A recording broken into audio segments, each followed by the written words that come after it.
Hello everyone, this is Bottle Cap Poppy and this is my wrap-up of my first year of metal detecting. I am not a relic hunter. I consider myself more of a treasure hunter. I'm primarily looking for jewelry, coins, and anything that has monetary value.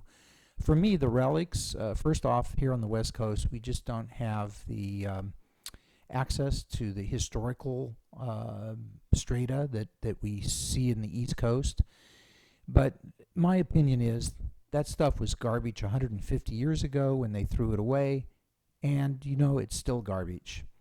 So in any case, this is my video, and I appreciate your watching it.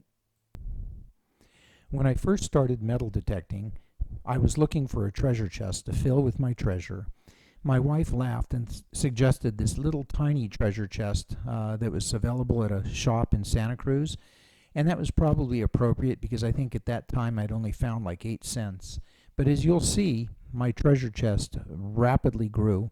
I did find a chest, or had a chest that worked pretty well, but before long I actually filled it up. It was amazing how fast it filled up. And then finally that treasure chest got filled, and I eventually had to move to something called a loot crate that I had made. And I think I'm well on my way to filling that one up too. So who knows where we're going to end up with maybe a full-scale treasure chest.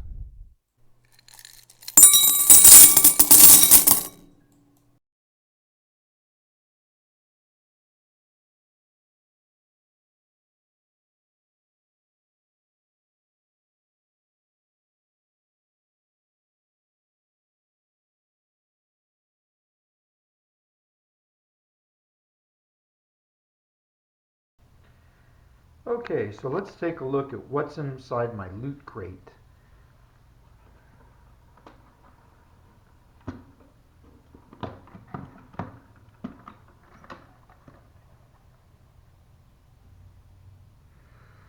As you can see, I've got a bunch of coins in the left, some jewelry in the right, and miscellaneous things.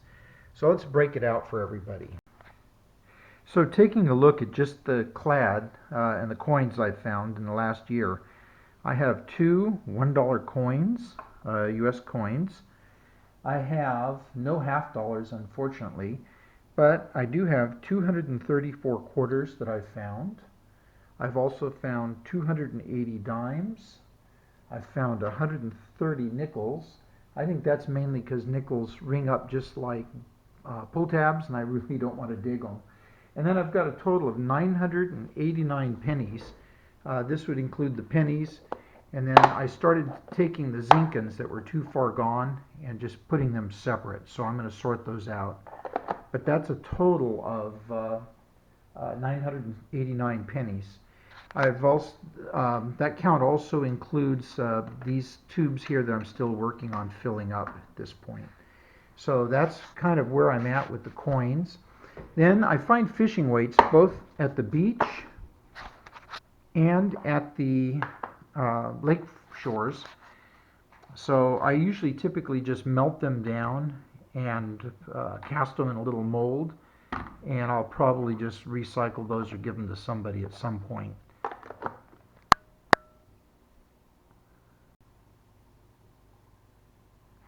Okay, let's start looking at the jewelry and some of the more exotic things that I found here. The very first gold I ever found was this ring, and I'll show you pictures later. This is a size 3 woman's pinky ring. It's a 18 karat gold, pavé diamonds all the way around. It is missing 2 little diamonds, but this was found in a beach in Monterey. And this is one I'm definitely going to keep. I call it my precious. We actually took this to a gold shop because it was unmarked, and we had them test the metal and the stones. So beautiful, beautiful piece of gold. The first ring I ever found is this Min's stainless steel size 9 ring. I found this in a volleyball court in Santa Cruz, and I was quite excited about that. But it was my first ring. I was hoping it would be tungsten carbide, but unfortunately it was steel. The first precious metal ring I ever found is this silver ring found in Capitola. And so this is the first precious metal that I actually found. Some of the other rings I found include a 925 silver ring with amber stone, and it's quite a big ring, but it's actually it's grown on me. It's quite pretty. I had this ring here. Let's see. Found this at Shaver Lake. I was quite excited about this one because it tested as gold, but it wasn't heavy enough. So I did some density testing, and it actually is steel with, I think, a moissanite stone in there. However, Shaver did give me a silver ring, so I had this ring as well. It's 3 rings together, and that's silver. The next ring would be this Nike silver ring. I found this at a local park nearby. You can see where somebody cut it, sized it, soldered it. Then I also have, I also have this ring, which I quite like, but it is just stainless steel. But it's well made, and I just find the design kind of interesting. Then some of the other things we found, found a 925 sterling silver, looks like maybe an earring or something. Found this, which is a 10 karat gold earring with a green quartz stone, faceted stone, with flecks of gold in it. I also found the silver charm, 925. I've got actually 2 10 karat gold earrings shaped like gold nuggets. We have this 925 silver ring with an unknown stone in it. I have a 10 karat, excuse me, this is 925, probably gold plated earring. This is also tested as 10K gold, but I think it's just plated. It has a look to it, but it's quite a brilliant earring. And then, interestingly enough, over the last year rather, I've not found a single silver U.S. coin.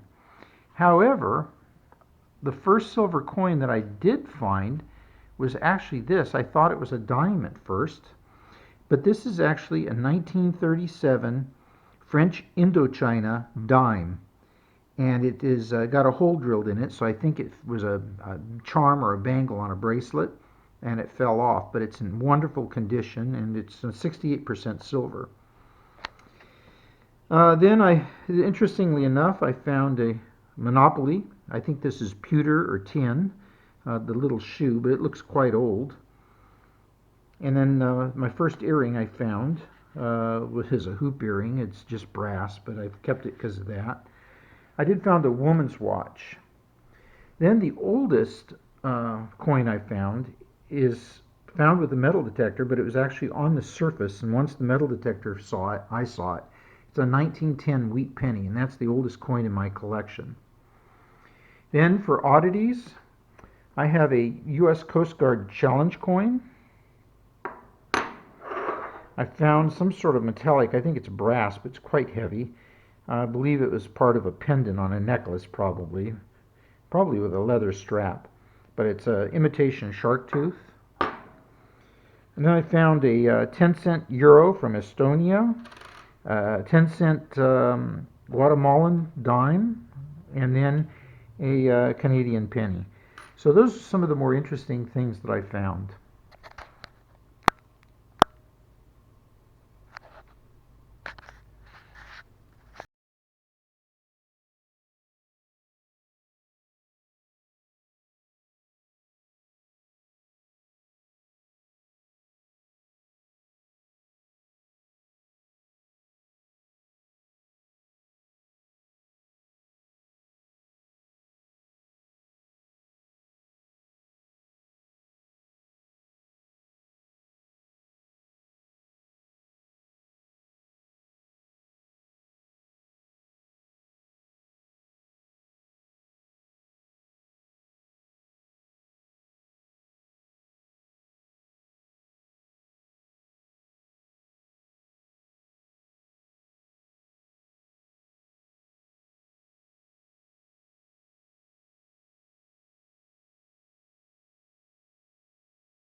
Now, this ring merits some discussion. When I found it, I was pretty sure it was a silver ring. It had been engraved with the word Brianna inside, but it just was too light, and it's really a very pretty ring. So I did some density testing by using water, and the density matches stainless steel. So it is a stainless steel ring. And although it's not a precious metal, I do keep it in the treasure chest or the loot crate simply because it is such a good looking ring. Incidentally, it also tested on the acid test as 18 karat gold, but steel will do that sometimes.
I had found some gold colored chain links that tested as 10 karat gold, but was far too light to actually be gold.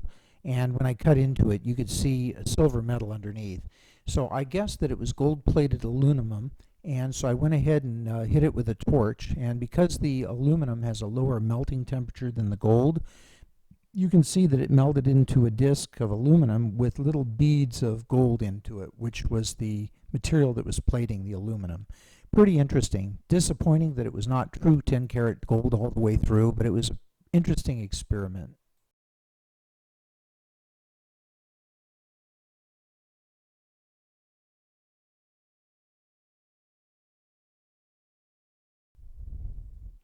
That's all, folks.